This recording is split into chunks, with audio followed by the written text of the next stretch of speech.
Bienvenidos y bienvenidas al 14º episodio de la quinta temporada de Sucesos Paranormales. Yo soy su amigo Felo SG y me complace mucho estar con ustedes nuevamente compartiendo este gusto por el tema paranormal y esperando que el capítulo anterior les haya gustado mucho. Si no lo han escuchado, háganlo, estuvo muy bueno, se los aseguro. Asimismo espero que ya hayan escuchado los capítulos que están disponibles en YouTube. Y bueno, como se habrán dado cuenta, la semana pasada no hubo episodio y esto debido a algunos problemas de salud que tuve. De hecho todavía me escucho un poco ronco, un poco pues malito de la garganta, pero pues ya con el suficiente ánimo para poder grabarles a ustedes este gran capítulo que les prometo va a estar muy bueno y habrá valido la espera de 2 semanas. Habrá valido la pena, ya lo verán. A quienes me escuchan por primera vez, los invito a que se den una vuelta por los episodios anteriores, pues para que se vayan familiarizando con este proyecto. Les recuerdo nuestras redes sociales, comenzando con la de Instagram, sucesos-prn, el perfil de Facebook, Sucesos Paranormales, el correo electrónico sucesos-prn@outlook.com y también estamos en YouTube. Nos puedes encontrar como Sucesos Paranormales. Si así lo desean, pueden agregarme a dichas redes y también contarme alguna historia o experiencia paranormal y, por qué no, sugerirme algún tema que pudiéramos abordar más adelante. De igual forma, suscríbanse al YouTube, activen la campanita, denle like al contenido que hemos ido subiendo.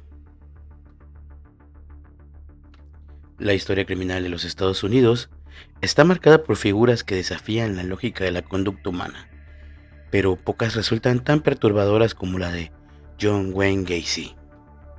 Conocido mundialmente bajo el alias de El Payaso Asesino, Gacy no solo personificó el horror oculto tras una fachada de normalidad, sino que transformó para siempre la percepción social sobre la seguridad comunitaria y la confianza en las instituciones. A diferencia de otros asesinos seriales que operaban desde la marginalidad, Gacy se integró plenamente en el tejido social de Chicago durante la década de los 70. Era un contratista exitoso, un ciudadano políticamente activo y un animador caritativo que, bajo el disfraz de Pogo el Payaso, se ganaba la sonrisa de los niños y adultos. Sin embargo, tras los muros de su residencia en Norwood Park, mantenía una realidad diametralmente opuesta. Un escenario de violencia sistemática que culminó en la muerte de al menos 33 jóvenes. Sírvanse un poco de café, pónganse los audífonos, apaguen las luces, están escuchando Sucesos Paranormales. El caso de Gacy es un estudio fundamental por 3 razones principales. Primero, la doble vida. Su capacidad para proyectar una imagen de líder respetable mientras ocultaba decenas de cuerpos bajo su propia casa. 2. El fallo del sistema. Las múltiples oportunidades perdidas por las autoridades para detenerlo a pesar de sus antecedentes previos. Tercero, el impacto cultural, la forma en que su figura alimentó el mito del payaso malvado y cómo su legado sigue presente en la criminología y la cultura popular contemporánea. Explorar la vida y crímenes de John Wayne Gacy no es solo un ejercicio de crónica negra, sino un análisis necesario sobre la fragilidad de las apariencias y la oscuridad que puede albergar el corazón de un hombre aparentemente común. John Wayne Gacy fue uno de los criminales más notorios de Estados Unidos. Su caso conmocionó al mundo no solo por la magnitud de sus crímenes, sino por la aterradora dualidad de su vida pública frente a su realidad privada. Entre 1972 y 1978, Gacy llevó a cabo una serie de agresiones sexuales y asesinatos que cobraron la vida de, al menos, 33 hombres jóvenes, muchos de ellos menores de edad. Su capacidad para ocultar estos actos fue escalofriante, pues sepultó a 26 víctimas en el semisótano de su propia casa en Chicago. 3 cuerpos más fueron localizados en distintos puntos de su propiedad. Las últimas 4 víctimas fueron arrojadas a un río cercano cuando no quedó espacio en su vivienda. El apodo de El Payaso Asesino surgió de su participación activa en la comunidad. Gacy creó un personaje llamado Pogo el Payaso, con el cual asistía a desfiles benéficos, eventos sociales y fiestas infantiles. Esta fachada de ciudadano ejemplar y caritativo fue lo que le permitió eludir sospechas durante años. Hablemos un poco sobre sus orígenes y su entorno familiar. John Wayne Gacy nació en Chicago. Siendo el único varón de 3 hermanos, y sus padres fueron John Stanley Gacy, un maquinista, y Marion Elaine Robinson. Aunque su infancia estuvo marcada por la ascendencia polaca y danesa, el rasgo definitorio de su hogar fue la figura autoritaria y violenta de su padre. A diferencia de la relación afectuosa que mantenía con su madre y hermanas, el vínculo con su progenitor fue traumático. Su padre, alcohólico, golpeaba frecuentemente a Gacy con un cinturón y maltrataba también a su madre. Gacy buscó desesperadamente la aprobación paterna sin éxito. En su lugar, recibía insultos constantes como estúpido o niño de mamá. La adolescencia de Gacy estuvo plagada de incidentes que afectaron su desarrollo físico y mental. A los 9 años sufrió una agresión por parte de un conocido de la familia, un evento que marcó el inicio de sus futuros conflictos de identidad. A los 11 años, un golpe con un columpio le provocó un coágulo de sangre que no fue detectado. Esto le causó desmayos constantes que su padre calificaba como fingidos para llamar la atención. Debido a sus problemas personales y de salud, pasó por 4 colegios distintos sin lograr graduarse en ninguno. A los 20 años, intentó independizarse mudándose a Las Vegas, donde trabajó brevemente en una funeraria. Fue durante esta etapa cuando comenzó a manifestar impulsos perturbadores. Según sus propios relatos, en una ocasión sintió la necesidad de compartir el lecho con el cadáver de un joven fallecido en un accidente. Tras este perturbador episodio, regresó a Chicago para intentar encarrilar su vida.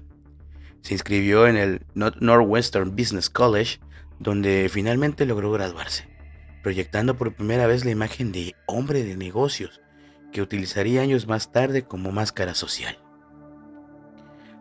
Tras graduarse, Gacy demostró una notable habilidad para los negocios y las relaciones públicas, por lo que su carrera despegó rápidamente. Comenzó como aprendiz en la Non-Bush Show Company y pronto alcanzó un puesto directivo. Más tarde se mudó a Waterloo, en Iowa, para gestionar restaurantes de la cadena KFC, propiedad de su familia política. En Springfield, se convirtió en una figura prominente al unirse a los Jaycees, una organización de jóvenes líderes y ciudadanos, donde llegó a ser vicepresidente en 1965. En 1964, se casó con Marilyn Myers. A pesar de aparentar normalidad, estudios biográficos indican que el matrimonio estuvo marcado por la disfunción sexual y la confusión de identidad de Gacy, quien tuvo sus primeras experiencias homosexuales en esa misma época. La máscara de ciudadano ejemplar se rompió por primera vez en 1968, pues fue arrestado y declarado culpable de abuso sexual de menores. Aunque recibió una sentencia de 10 años, su comportamiento manipulador en la penitenciaría de Anamosa le permitió obtener la libertad condicional en solo 18 meses. Mientras estaba en prisión, su mundo privado se desmoronó. Su esposa se divorció de él y se le prohibió el contacto con su hija. Además, su padre murió de cirrosis en diciembre de 1969. Gacy no solo no pudo despedirse, sino que las autoridades le informaron del deceso una vez que el funeral ya había concluido. Al salir de la cárcel en 1970, Gacy regresó a Illinois con un objetivo claro: borrar su pasado. Logró ocultar sus antecedentes penales con éxito, estableciéndose nuevamente como un contratista independiente y vecino colaborador. Esta capacidad de reinvención fue lo que le permitió actuar con impunidad durante la siguiente década, antes de que el escrutinio policial revelara la magnitud de sus crímenes posteriores. La libertad condicional prematura de 1970 es considerada por muchos expertos como uno de los fallos judiciales más graves en la historia criminal de Estados Unidos, ya que le dio la oportunidad de comenzar su racha de asesinatos poco tiempo después. En 1971, Gacy se estableció en un bungalow en Norwood Park Township, un suburbio de Chicago. Allí consolidó su imagen de hombre de negocios exitoso al fundar PDM Contracting, su propia empresa de construcción. Esta propiedad se convertiría años más tarde en el escenario de una de las investigaciones forenses más macabras de la historia. La casa original fue demolida en 1979 tras los hallazgos. En julio de 1972, contrajo matrimonio con Carol Hoff, una antigua amiga de la secundaria. vivió con Carol y sus dos hijos manteniendo una apariencia de normalidad doméstica. En marzo de 1976, Carol se divorció de él. Este evento fue el catalizador de su racha más violenta, ya que, al quedar solo en la vivienda, Gacy tuvo total libertad para llevar víctimas a su hogar sin testigos. En los 12 meses posteriores al divorcio, asesinó a 14 jóvenes. Mientras cometía estos crímenes, Gacy se convirtió en una figura influyente dentro del Partido Demócrata local. Su carisma y su disposición para el trabajo voluntario lo llevaron a ser nombrado vocal de mesa y a relacionarse con figuras de poder. El punto máximo de su osadía política ocurrió en 1978, cuando fue fotografiado junto a la entonces primera dama, Rosalind Carter. Carter autografió la imagen con una dedicatoria personal: para John Gacy, los mejores deseos. Tras su arresto, la foto se convirtió en un escándalo para el servicio secreto. En la imagen, Gacy lucía un pin con la letra S en la solapa, una insignia que indicaba que el servicio secreto lo había investigado y le había otorgado autorización para estar cerca de figuras protegidas. La capacidad de Gacy para obtener una credencial de seguridad del servicio social mientras escondía decenas de cuerpos en su sótano sigue considerándose uno de los fallos de inteligencia y supervisión más vergonzosos en la historia de las agencias federales estadounidenses. El año de 1978 marcó el punto más alto de la doble vida de Gacy. Mientras sus crímenes alcanzaban su etapa más frenética, su reputación como pilar de la comunidad de Chicago se consolidaba a través de dos frentes principales. Gacy utilizó su empresa de construcción, PDM Contracting, para ganar favores dentro del Partido Demócrata. Ofreció servicios de pintura y remodelación de sedes de forma gratuita, lo que le permitió codearse con figuras políticas locales y proyectar una imagen de ciudadano generoso y comprometido con la causa civil. Su ascendencia tuvo un papel clave en su validación social. El 4 de mayo de 1978 alcanzó una posición de gran visibilidad al dirigir el prestigioso desfile de la Constitución polaca. Este evento no solo le otorgó respeto dentro de su comunidad étnica, sino que lo posicionó como un líder capaz de organizar eventos de gran escala. Es importante notar que mientras Gacy desfilaba bajo el escrutinio público y ganaba peso político, en mayo de 1978, la mayoría de sus víctimas ya se encontraban ocultas bajo el suelo de su propia casa. Esta capacidad de transitar entre el liderazgo social y el asesinato en serie es lo que define el carácter sociopático de su perfil. A principios de la década de los 70, los impulsos de Gacy comenzaron a manifestarse con una brutalidad creciente, pasando de la agresión al asesinato. El primero reportado en 1971, Gacy contrató a un joven llamado Michael Reed bajo la promesa de empleo y alojamiento. Tras un violento ataque con un martillo, Reed logró escapar con vida al día siguiente, convirtiéndose en uno de los pocos supervivientes de sus garras. El primer asesinato confeso fue en 1972. El 2 de enero, Gacy recogió a Timothy McCoy, de 16 años. Tras apuñalarlo mortalmente en su casa, lo enterró bajo los cimientos de la propiedad. Este acto marcó el inicio de su cementerio privado, cuyas consecuencias físicas, olores y plagas, Gacy intentaría justificar ante su familia como problemas de humedad o drenaje. Tras un extraño periodo de inactividad de 3 años, Gacy retomó sus crímenes con una ferocidad renovada. Tenemos el caso de John Butkovich en 1975. Con 18 años, Butkovich se convirtió en la siguiente víctima tras una disputa laboral. Su muerte rompió la tregua delictiva de Gacy. Carol Hoff comenzó a notar las ausencias nocturnas y el ambiente enrarecido del hogar. Aunque sospechaba de infidelidades con adolescentes en el sótano, nunca imaginó que debajo de sus pies se ocultaba una fosa común. La separación en marzo de 1976 eliminó cualquier restricción doméstica. Sin la vigilancia de su esposa, Gacy aceleró el ritmo criminal a un asesinato cada 3 o 4 semanas. De las pocas personas que interactuaron con Gacy y vivieron para contarlo, el testimonio de David Daniel en 1977 fue fundamental para comprender su técnica de caza.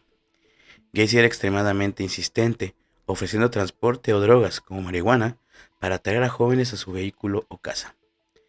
Daniel relató que el procedimiento estándar de Gacy, que él mismo estuvo a punto de sufrir, incluía inmovilizar a las víctimas mediante engaños, utilizando el truco de las esposas, para luego someterlas a una tortura, agresiones sexuales y finalmente la muerte por estrangulamiento. El caso de Daniel resalta la persistencia depredadora de Gacy, quien llegó a ofrecerle llevarlo a la estación hasta en 7 ocasiones antes de desistir ante la negativa del joven. Para junio de 1978, el sótano de Gacy estaba literalmente saturado.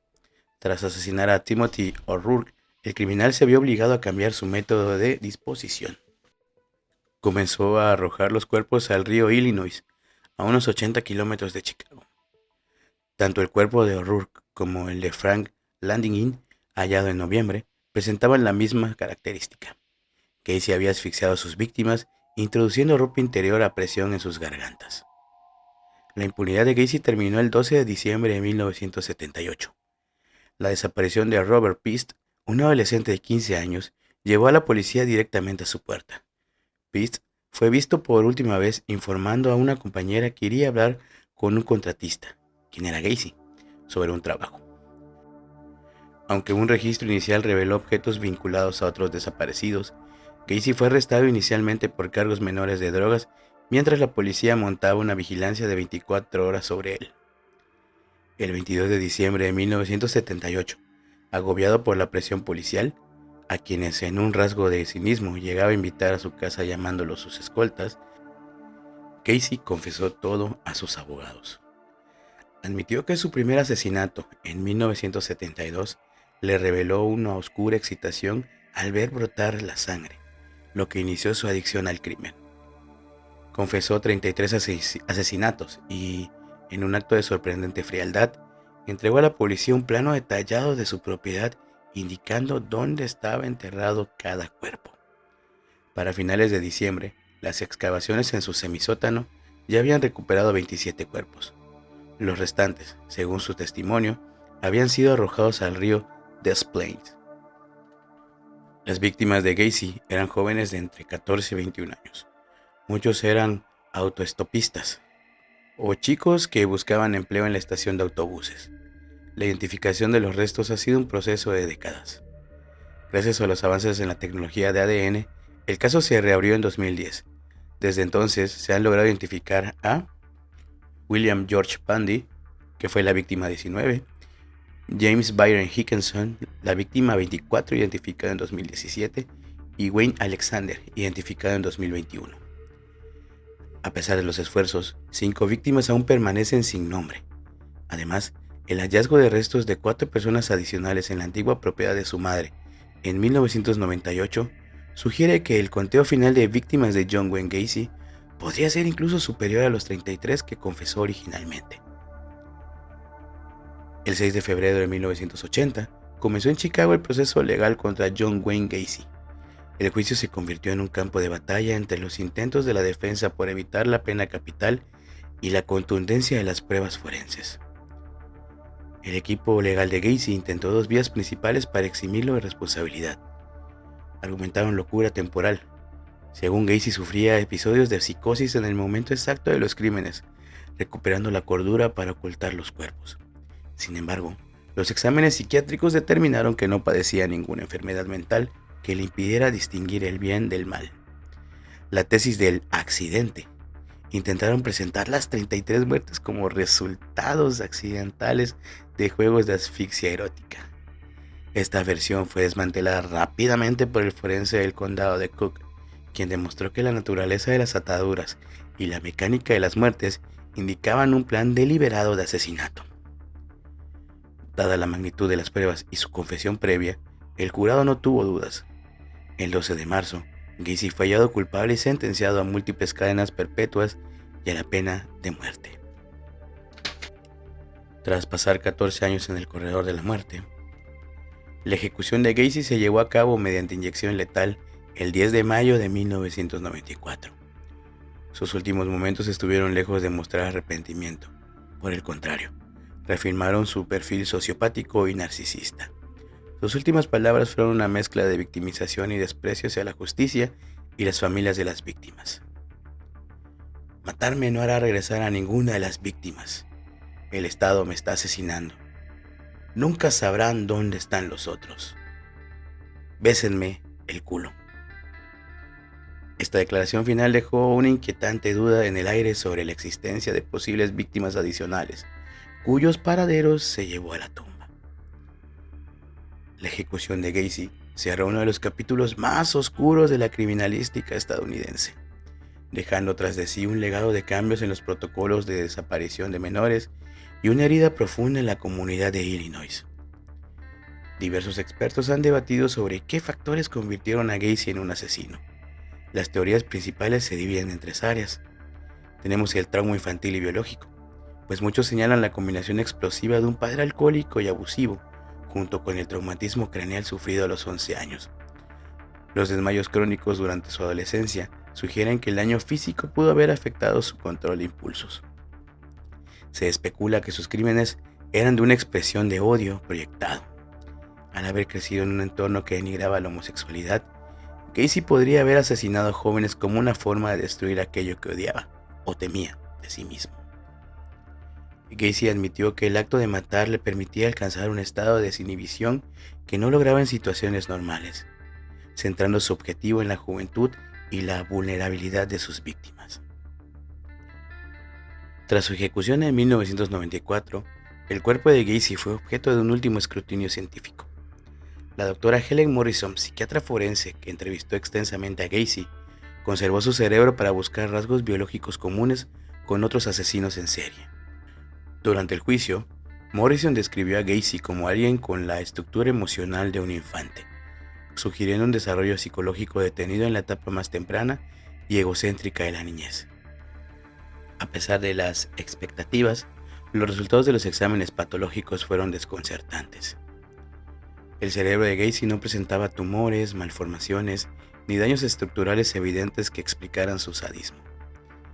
El especialista encargado concluyó que Gacy no encajaba en los perfiles psicológicos estándar de la época. El caso de Gacy sigue siendo uno de los más frustrantes para la criminología moderna. La ciencia pudo diseccionar su cerebro y su historia, pero la razón exacta de su maldad pura permanece como un enigma sin resolver, una tormenta perfecta de factores ambientales y psicológicos que nunca se terminaron de descifrar. Ahora hablaremos del arte de Gacy, la pintura y cultura popular. Durante los 14 años que Gacy pasó en el corredor de la muerte, dedicó gran parte de su tiempo a la pintura al óleo. Sus obras se convirtieron en objetos de morbo coleccionista que perdura hasta hoy. El trabajo artístico de Gacy se caracterizó por una estética perturbadora. Su tema recurrente eran los payasos, una extensión de su personaje Pogo, que utilizaba como una máscara de su propia identidad. También pintó desde personajes infantiles como Blancanieves hasta relatos de otros asesinos en serie como Jeffrey Dahmer, mezclando lo inocente con lo macabro. También hablaremos con las conexiones con la escena musical y el underground. Gacy mantuvo una activa comunicación epistolar con diversas figuras del arte y la música, quienes en algunos casos utilizaron sus obras para fines estéticos. Gigi Allen, el polémico cantante punk, visitó a Gacy en prisión con frecuencia. Gacy le dedicó un famoso retrato que hoy pertenece a Merle Allen, hermano del músico, y cuya reproducción ilustra la banda sonora del documental Hated.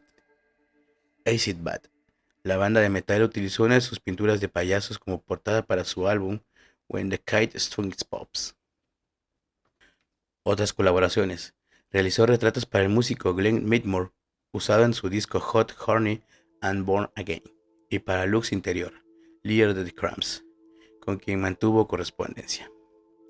Tras su ejecución, muchas de sus pinturas fueron subastadas, alcanzando precios considerables debido a su origen. Entre los propietarios de sus obras destacan Danny Phillip, vocalista de la banda de metal extremo Cradle of Filth. John Waters, el célebre cineasta, posee un cuadro de Gacy, con su característico humor negro. Waters afirma tenerlo colgado en su habitación de invitados para asegurarse de que las visitas no se queden demasiado tiempo. La comercialización del arte de Gacy ha generado intensos debates éticos a lo largo de los años. En varias ocasiones, familiares de las víctimas han intentado detener estas ventas, argumentando que el asesino no debería alcanzar un estatus de celebridad a través de sus pinturas. También John Wayne Gacy ha sido protagonista en el cine y televisión, en documentales y ficción, pues el caso ha sido analizado desde perspectivas biográficas, forenses y dramatizadas. Tenemos Conversations with a Killer, The John Wayne Gacy Tapes de 2022, dirigido por Joe Berlinger. Utiliza cintas de audio inéditas para explorar la psique del asesino. John Wayne Gacy, Devil in Disguise de 2021, una miniserie de 6 episodios que profundiza en las fallas del sistema que permitieron que Gacy operara impunemente. Murder Made Me Famous de 2018, dedicó el estreno de su 6ª temporada a reconstruir el ascenso de su macabra fama. Gacy de 2003, largometraje protagonizado por Mark Holton que retrata la doble vida del contratista y el payaso. Killer Clown's Revenge de 2019, miniserie televisiva con Nick Ryan interpretando el papel principal. La franquicia sobre el forense justiciero de Dexter ha rendido homenaje o referenciado a Gacy en varias ocasiones. Dexter, pecado original. Gacy aparece en una secuencia de fantasía cómica durante el 7º episodio de la precuela. Dexter, Resurrection. El personaje Leon Prater, un obsesivo coleccionista de objetos vinculados a criminales, posee un disfraz auténtico de Pogo en su galería de trofeos. También tiene su legado en la música. El contraste entre la imagen infantil del payaso y la brutalidad de sus actos ha sido un tema recurrente en el rock y el metal. En el rock iberoamericano, la banda argentina Patricio Rey y sus Redonditos de Ricota compuso el tema Pogo, donde saluda directamente al payaso asesino. En la escena del metal, Acid Bat utilizó una de las pinturas originales de Gacy, su autorretrato como Pogo, para la icónica portada de su álbum When the Kite Strings Pop. Macabre, en su canción Gacy's Lot, la banda de death metal narra de forma explícita los crímenes y la localización de los cuerpos en la propiedad de Norwood Park. Ya estamos a punto de concluir el episodio y ahora les enlistaré a las víctimas de este criminal. Tenemos a Edward Lynch, de 16 años, violado en junio de 1967. Segunda víctima, Donald Borges, de 15 años, violación reiterada desde agosto de 1967 hasta abril de 1968. La tercera víctima es un joven no identificado de 18 años, apuñalado en enero de 1974. También se sabe que antes de su muerte fue torturado. 4. Timothy McCoy, de 16 años, el 2 de enero de 1972. John Butkovich, 5, de 18 años, violado y estrangulado el 29 de julio de 1975. 6. Mike Rossi, de 16 años, violado el 22 de mayo de 1976. 7. Darrell Sampson, de 18 años, violado y estrangulado el 6 de abril de 1976. 8. Randall Reffett, de 15, violado y torturado y estrangulado el 14 de mayo del 76. Samuel Stapleton, de 14, violado y torturado y estrangulado el 14 de mayo del 76 también. 10.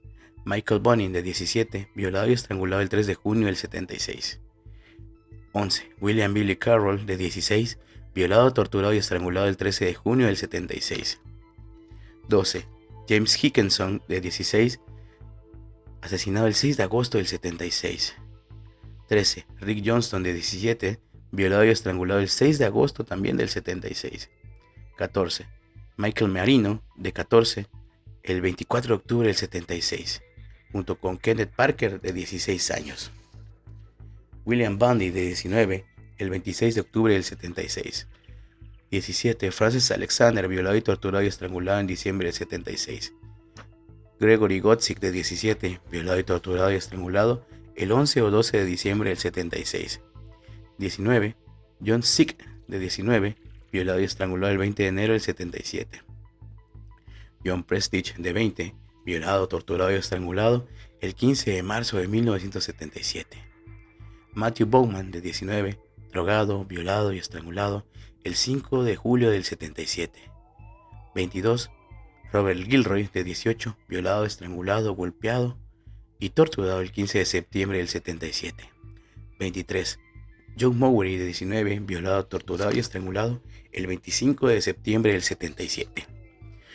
Russell Nelson, de 21, violado y estrangulado el 27 de octubre del 77. Robert Winch, de 16, violado y estrangulado el 11 de noviembre del 77. 26. Tommy Bolin, de 20, violado y estrangulado el 18 de noviembre del 77. 27. David Talsma, de 19, violado y torturado y estrangulado el 9 de diciembre del 77. 28. Robert Donnelly, de 19, violado y torturado durante varias horas hasta que finalmente Gacy se cansó de hacerlo, en diciembre del 77. 29. William Billy Kindred, de 19, violado y estrangulado el 16 de febrero del 78. 30. Jeffrey Ringel, de 22, violado y torturado y golpeado durante varias horas hasta que finalmente Gacy se cansó. Fue encontrado con vida y semidesnudo en un parque el 22 de abril del 78. Jeffrey logró dar un mes más tarde con el coche de su torturador y seguirlo hasta su domicilio, lo que resultó fundamental en la investigación. 31. Timothy O'Rourke, de 20 años, violado, golpeado y estrangulado entre el 16 y 23 de junio del 78. 32. Frank Wayne Dale Landingin, de 19 años, violado, torturado y estrangulado el 4 de noviembre del 78. El cuerpo de Landingin apareció el 12 de noviembre en una zona pantanosa, avistado por cazadores de patos. Al igual que la víctima anterior, tenía introducida a presión ropa interior en la garganta. 33.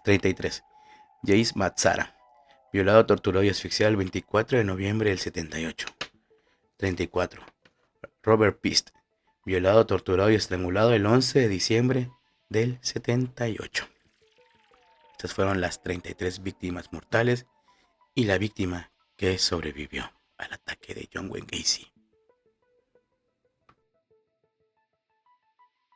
Después de todo esto y con las persistentes referencias en la cultura actual, se demuestra que Gacy no solo es recordado por sus crímenes, sino por haber personificado el miedo irracional a los payasos, coulrofobia, en el imaginario colectivo moderno. El caso de John Wayne Gacy trasciende la mera estadística de sus 33 víctimas. Representa una de las fracturas más profundas en el ideal de la seguridad suburbana del siglo XX. Su historia deja varias lecciones y reflexiones fundamentales. Gacy demostró que el mal no siempre se esconde en las sombras. Al ser un miembro activo del Partido Demócrata, un empresario exitoso y un animador infantil, probó que un depredador puede utilizar el civismo y la caridad como herramientas de camuflaje. Su capacidad para manipular a la sociedad, a las autoridades, es un recordatorio de que la respetabilidad social no es sinónimo de una integridad moral. El fracaso de la supervisión institucional. Quizás el aspecto más trágico del caso sea que Gacy ya era un agresor convicto antes de comenzar su racha de asesinatos. Su liberación prematura en 1970 y la lentitud para conectar las desapariciones de jóvenes con su persona evidenciaron fallas críticas en el sistema judicial y policial de la época, lo que posteriormente impulsó reformas en la gestión de personas desaparecidas y perfiles criminales. A pesar de los estudios post-mortem a su cerebro y las miles de horas de entrevistas, Gacy permanece como un sujeto que desafía las etiquetas sencillas. No era el típico ermitaño social, era un narcisista con una estructura emocional infantil que encontraba placer en el control absoluto. El hecho de que su cerebro no presentara anomalías físicas refuerza la idea de que la psicopatía es un fenómeno complejo donde el entorno, el trauma y la biología convergen de formas aún no del todo comprendidas. En última instancia, John Wayne Gacy dejó un legado de dolor que aún persiste en las familias de las víctimas que no han sido identificadas y un trauma cultural que transformó a la figura del payaso, que se supone es un símbolo de alegría, en una fuente de sospecha y terror. Su ejecución puso fin a su vida, pero el estudio de su caso sigue siendo una herramienta esencial para entender la anatomía de la mentira y la oscuridad que puede ocultarse tras la puerta de un vecino ejemplar.